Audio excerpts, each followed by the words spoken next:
ಇವತ್ತಿನ ಕತೆ ಬಂದ್ಬಿಟ್ಟು ಇಲ್ಲಿಂದ ನೋಡೋಣ. ಇದು ಗಣೇಶ ಚತುರ್ಥಿದ ಕತೆ.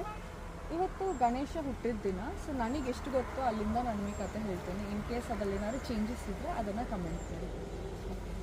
ಸೊ ಇವತ್ತು ಗಣೇಶ ಚತುರ್ಥಿ ಆಗಿದ್ದರಿಂದ ಗಣೇಶ ಎಲ್ಲರೂ ಎಷ್ಟು ಚೆನ್ನಾಗೆಲ್ಲ ಊಟ ಎಲ್ಲ ರೆಡಿ ಮಾಡಿರ್ತಾರೆ, ಅದೆಲ್ಲ ತಿಂದ್ಕೊಂಡು ಇಲ್ಲಿ ತಿಂತಾ ಇರ್ತಾನೆ ಚೆನ್ನಾಗಿ.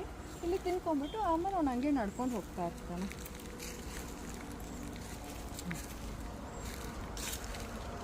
ಅವನು ಈಗ ನಡ್ಕೊಂಡು ಹೋಗ್ತಾ ಇರಬೇಕಾದ್ರೆ ಬಿದ್ದು ಬಿಡ್ತಾನೆ. ತುಂಬ ಹೊಟ್ಟೆ ತುಂಬಿ ಹಾಗೆ ಬ್ಯಾಲೆನ್ಸ್ ತಪ್ಪಿ ಬಿದ್ದೋಗ್ಬಿಟ್ಟಿರ್ತಾನೆ.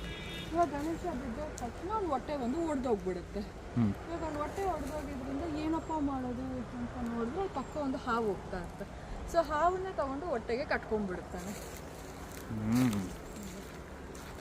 ಸೊ ಇವಾಗ ನಾನು ಹೇಳ್ದಂಗೆ ಗಣೇಶ ಹಾವನ್ನ ಹೊಟ್ಟೆಗೆ ಕಟ್ಕೊತಾ ಇದ್ದಾನೆ. ಸೊ ಇದನ್ನೆಲ್ಲ ನೋಡ್ತಾ ಇರ್ತಾನೆ. ಮೇಲೆ ಚಂದ್ರ ನಿಂತ್ಕೊಂಡು ಕೆಳಗಿದೆಲ್ಲ ನಡೆಯೋದನ್ನ ನೋಡ್ತಾ ಇರ್ತಾನೆ. ಅವನಿಗೆ ತುಂಬ ನಗು ಬಂದ್ಬಿಟ್ಟು ನಗ್ತಾ ಇರ್ತಾನೆ ಇಲ್ಲಿ ನಡೆಯೋದನ್ನ. ಗಣೇಶ ಅದನ್ನು ನೋಡಿಕೊಂಡು ತುಂಬ ಸಿಟ್ಟು ಮಾಡ್ಕೊತಾನೆ. ನೋಡಿಕೊಂಡು ಗಣೇಶನಿಗೆ ತುಂಬ ಸಿಟ್ಟು ಬಂದ್ಬಿಟ್ಟು ಅವನೊಂದು ಶಾಪನ ಕೊಡ್ತಾನೆ ಚಂದ್ರಂಗೆ. ಇನ್ಮೇಲೆ ಗಣೇಶ ಚತುರ್ಥಿ ದಿವಸ ನಿನ್ನನ್ನು ಯಾರು ನೋಡಬಾರ್ದು ಭೂಮಿನಲ್ಲಿ. ಅವ್ರು ನೋಡಿದ್ರಂದ್ರೆ ಅವರು ಮತ್ತೆ 108 ಟೈಮ್ಸ್ ನನ್ನ ಅವತ್ತು ನೋಡಬೇಕು. ಆ ಒಂದು ರೀಸನಿಗೋಸ್ಕರ ನಿನ್ನ ಅವತ್ತು ಯಾರು ನೋಡಲ್ಲ ಈ ಭೂಮಿನಲ್ಲಿ ಅಂತ ಅವನು ಶಾಪನ ಕೊಡ್ತಾನೆ ಅಷ್ಟೇ.